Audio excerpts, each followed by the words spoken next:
Hello, welcome back to another episode of Us Anxious Folk. My name is Lauren and I have to bring big apologies for the extensive delay between episodes. The whole family got sick. We had visitors. It just, those times where you just feel like you're overwhelmed with so many things happening and you can just do the bare minimum. And I wasn't organized enough to have a backlog of solo episodes ready to go. But I just had to kind of say to myself, you know what, life happens and everyone will get it. So yeah, tried not to stress about it, but internally was also like, need to record an episode.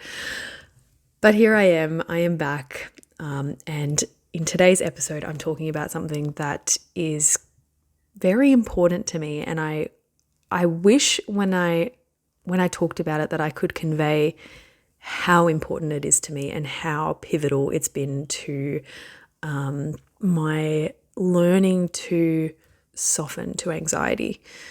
So we're going to be talking about my favorite exercise to help with anxiety because let's not lie. A lot of anxiety is body related in the sense that it's felt in the body. Of course you have anxious thoughts, but I think the physical sensations of anxiety are what can be the most overwhelming aspect of it. And so, if you go to therapy and talk about your feelings and emotions and all of that, there's certainly a place for that and it's helpful. But if you haven't done anything to attend to your body, it's very hard to feel safe and to feel like you can actually move through the world. And this exercise was what really helped me to learn to be able to do that when I finally swallowed my pride and gave it a go. So let's just jump straight into it. I'll stop fucking around. We're going to be talking about Yin Yoga. Now, if you are somebody who has done yoga but you haven't done Yin, please listen to this episode. I hope that I can convince you to try it. So I'm just going to start back at the beginning of my sort of journey with it. Basically, when I first came to Yin Yoga, I was already pretty active and I was already practicing yoga regularly. We all know, or we all hear at least, that yoga is very good for our mental health and very good for, coming back into our body. And so when I first started dealing with panic attacks, yoga was something that I practiced regularly. Although back then I was still practicing it with the mind of like, maybe if I can look more toned or be skinnier or, have more of a six pack, maybe then I'll feel better about myself and I won't be so anxious. There was still that like underlying, I've got to sort of mold my body into a certain shape aspect to things. But so I was doing weights like 3 or 4 times a week. I was doing lots of cardio, lots of running, lots of elliptical at the gym. But I have to be honest with you, there was a sense that I was always trying to outrun my panic. If I went to the gym, if I woke up, let's just rewind. If I woke up and I was feeling panicked, I wouldn't go to the gym. Sometimes when I was at the gym, I would have, very rarely, but sometimes I would have a panic attack and then that would ruin me for the rest of the day. And, I liked doing weights and I liked doing cardio because it made me feel strong and it made me feel capable and it made me feel like it made me feel like at least I was healthy physically, even if I was a little bit messed up emotionally. So my sister is a yoga teacher and she is always on at me, has always been on at me to, try different types of yoga. And I would always say to her, I do yoga. I practice with like online videos and I had like a Yoga Lattes DVD maybe. Wait, what am I thinking of? No, maybe that was on YouTube. It was some like Pilates / yoga, get very sweaty while you're doing it kind of thing. But then I went through a very significant breakup with my daughter's father. This is back in the day. And I I was struggling. Like I was still going to the gym regularly, but I was a mess of emotions. And I remember one day running on the treadmill and just being overwhelmed with this sense of, I don't want to be here anymore. I'm tired. I'm tired of running. I was literally running away from my feelings and from my emotions, and I couldn't do it anymore. So anyway, my sister had come to stay with me because I was a mess, and she was like, I'm going to take you to a yoga class. She's like, we'll try this one called Slow Flow. There is one called Yin, which is really good because it's basically like a nap. But she's like, I wonder if it might trigger you because you have so many emotions happening right now. Like I was just an emotional shitstorm at that time. So we ended up doing Slow Flow. I think we did that twice, and then she ended up going back to Sydney, and then I took myself along to a yin class. I thought, I want to try this. I want to, a nap sounds great. I could use a nap. So I go into this yoga class, and what stuck out to me at first is that it's very like get a pillow, get a bolster, get a blanket. There was all these props that were, I was like, a blanket? What are we going to do with that? What are we going to do with that pillow? I'm used to getting like blocks and like stretchy bands and things in yoga, but it seemed very chill. It was very calm. And then we would go into this pose and we would hold it for 3 to 5, sometimes 7 minutes.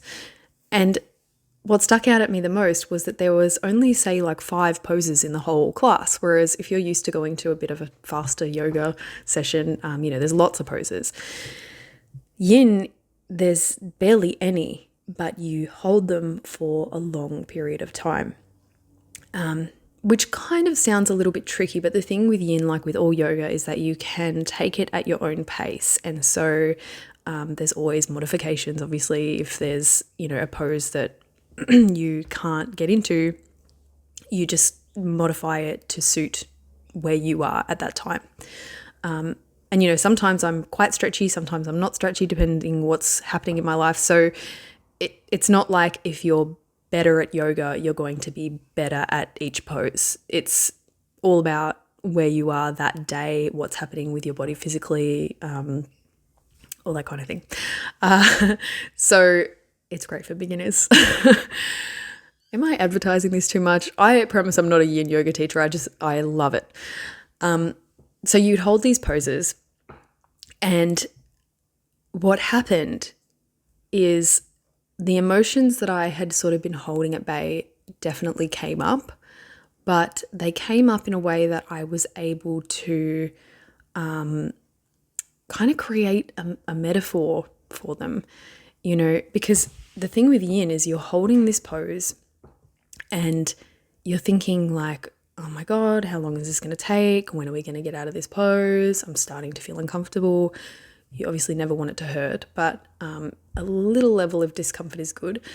So you're like, this is uncomfortable. When are we going to get out of this pose? I'm so over this. I'm done. Like, can this 4 minutes be up? Surely we don't have long to go. And it's just this resistance. And what you need to learn to do is surrender. And I mean, if that isn't the biggest lesson for panic attacks, I don't know what is. But yeah, for me, it was just like I suddenly understood my emotions in a different way, because I was like, in terms of the breakup even, it was like I'm resisting. I want this breakup period to just be done. I don't want to have to put up with the crying and the missing him and the, all the rest of it. I just want to be, in the future and be over this already. But I couldn't. I had to let it take the time that it was going to take. I had to surrender to it. And the same with panic and anxiety. Sometimes we either avoid having panic attacks, or when they're happening, we're wishing them away and we're like, I want this to be over. I just want my life to be back to normal. But the more we do that, the more we push against it, the harder it becomes and the more uncomfortable it becomes. Whereas if we can take a deep breath and surrender into that discomfort, we actually find a bit of spaciousness there that we didn't realize was available to us. So that was a huge like aha moment for me. I remember messaging my sister after the class and being like, yin makes so much sense to what I'm feeling internally, you know? Like I finally get why I have to lean into these feelings, why I have to stay in them, why I have to surrender to them. I get it because I've physically moved through it. So now I can emotionally and mentally understand it. The other thing with Yin Yoga is that it operates on the philosophy of yin and yang. Yang being more active-based yoga, yin being more passive-based yoga. So, like I said, normal yoga, hatha yoga or whatever. I'm not a yogi. I don't know all the terms. But yeah, there's more active yoga where you're moving and you're doing poses, whereas yin is very passive. You're releasing, you're surrendering. The other thing that's interesting to note about yin and yang is that yin represents darkness, represents femininity, represents the earth, so like a grounding, and it's also cooling. Whereas yang is light, it's masculinity, it's representative of the heavens, it's representative of activity, and it's heat, it's hot.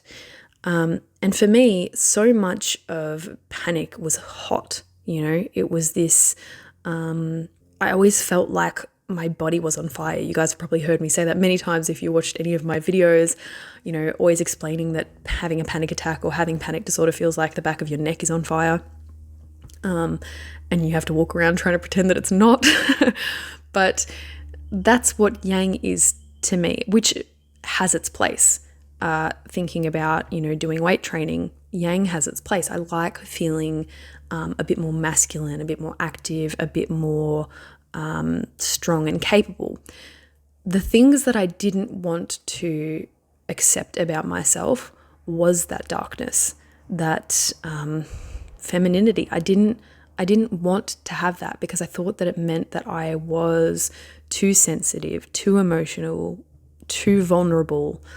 All the things that I thought people didn't like about me and the things that I didn't like about me.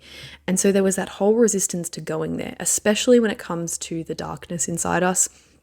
I think for those of us who have, for all of us really, we know that going to those places, sometimes we drown and sometimes it becomes really hard for us to come back out again. And so for me, it was like, I don't want to go back there because when I'm emotional and stuff, I'm a burden on people. I'm a drain on people. I mess up. It takes me, months to get back to being like capable again. And so if there's a practice that teaches us to hang out in that yin space, in that space of femininity, that space of passivity, that space of grounding, it's so needed and so helpful when you are someone who's constantly running away from that. I would say that yin really was sort of the beginning of me learning how to accept myself more in terms of everything. Just going back quickly to that episode I did on my menstrual cycle and, starting to use menstrual products like cups and things like that.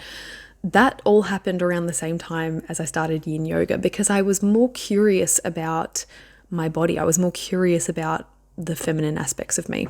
Whereas before that, it was all like, I want to be strong and I want to be unfeminine, really.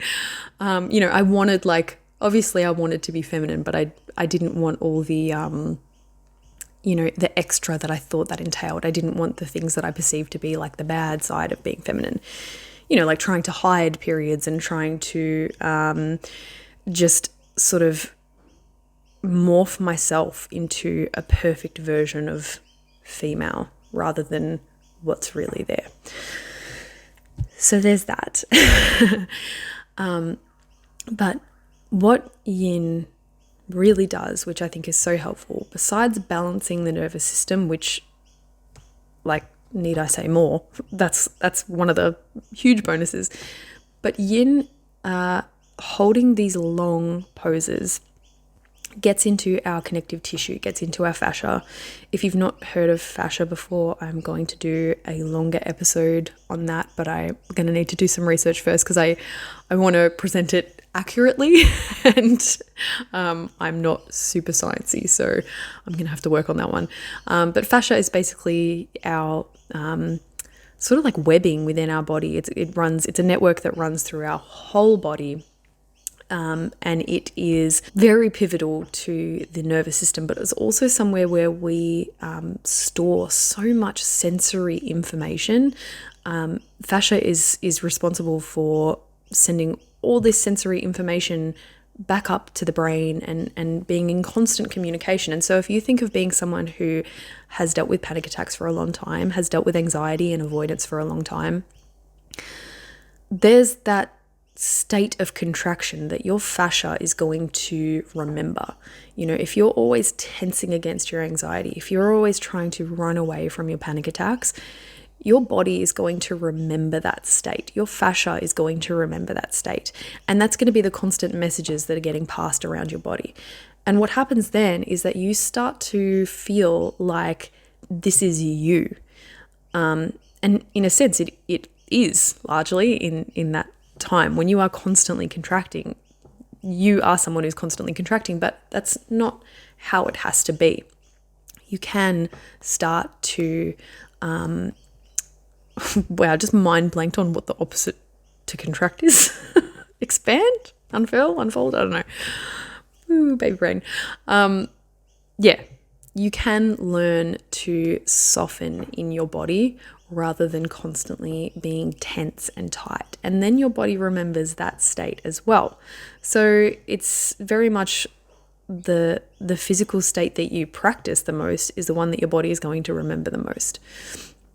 We also store a lot of emotions in our physical body. Again, think of being someone who represses constantly, trying not to panic, someone in a social setting who is trying to look like they're not nervous, being someone who's trying to pretend like you're not having a panic attack in that moment, like everything's fine.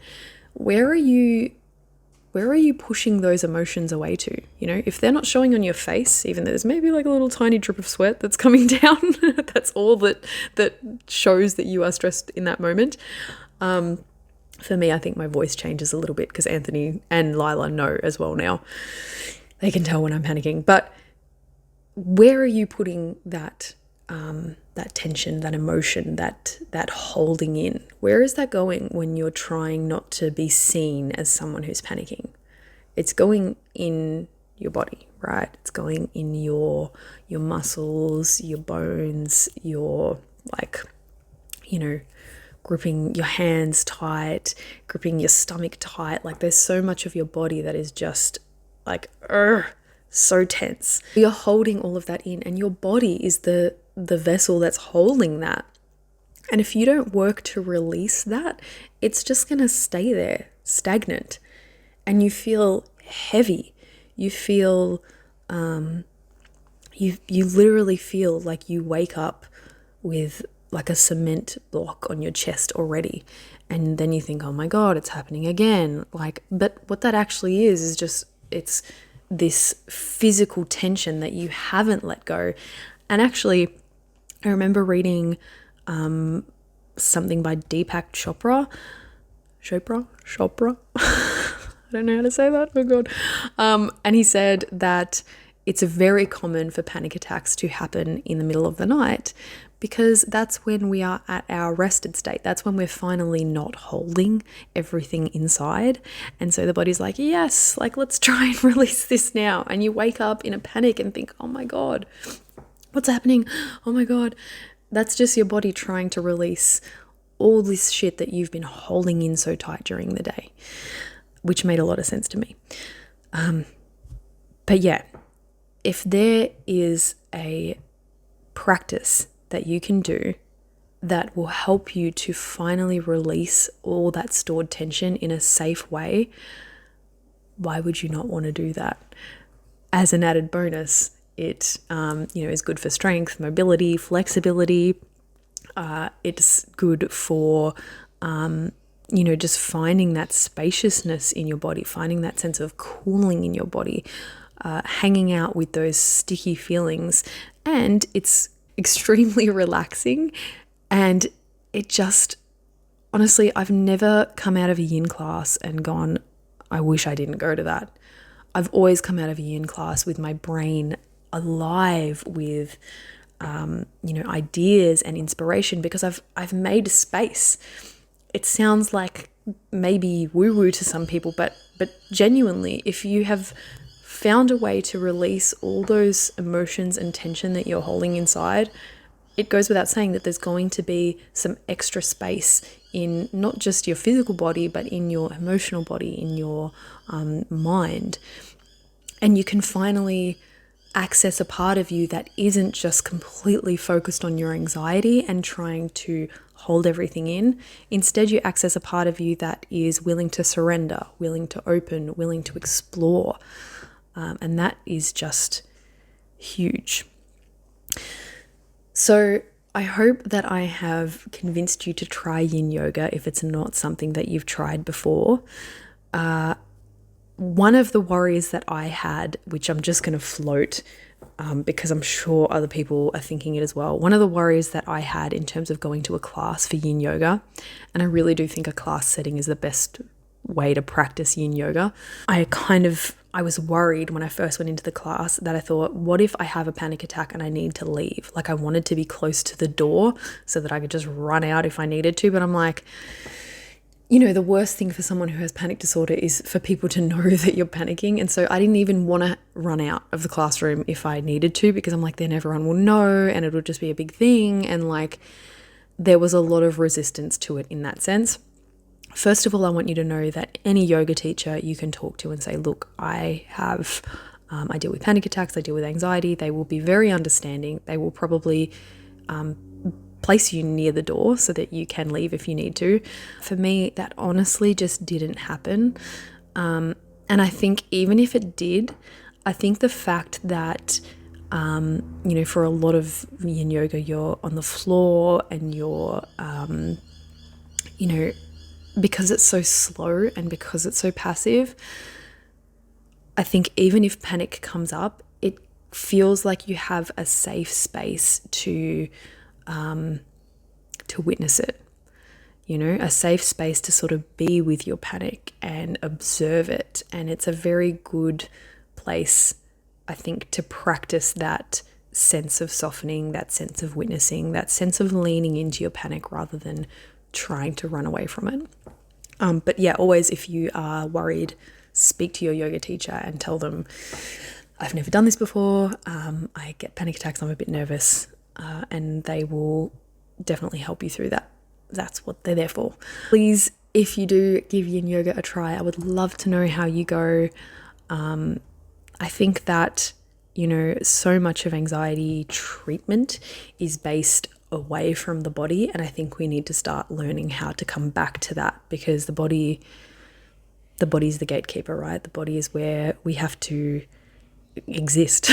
The body is where we have to hang out and live. And if we can't do that, then everything else is very difficult. That's all from me. I hope you're all having a very lovely day and week, wherever you are, whatever you're doing, whatever time it is. And just some quick housekeeping before we go. You may have noticed on my Instagram that I have started running mentoring sessions. You can get some more info on that via my website. But it's basically just a space to be heard and held. And what else? I think that's it. Oh, this it's not really housekeeping, but I wanted to let you all know that editing for my book is underway. I got my notes back from the editor about the manuscript, and so I'm just going to be making a couple of little tweaks here and there. Let me tell you, the book writing process is a long freaking process. It is extensive. It takes everything out of you. It's honestly like birthing a baby. It's just as intense as giving birth and, being pregnant, and yeah, it's a lot, but we are getting there. We are on track for release next year. I initially thought that the book was going to be released this year, but that was a little bit of wishful thinking on my part. So 2023 is looking to be the release date for Here You Are, Courageous, my debut book. Yeah, I'm very, very excited about that, and I hope to be sharing a little bit more about the book as, prior to the release. But yeah, have a great day. Let me know how you go with Yin Yoga, and take care. Thank you for listening to the Us Anxious Folk podcast, the podcast for the chronically overwhelmed, perpetually panicked, anxious folk in all of us. If you would like to find more about me, you can find me on YouTube at Lauren Rose or on Instagram at Lauren R_Rose.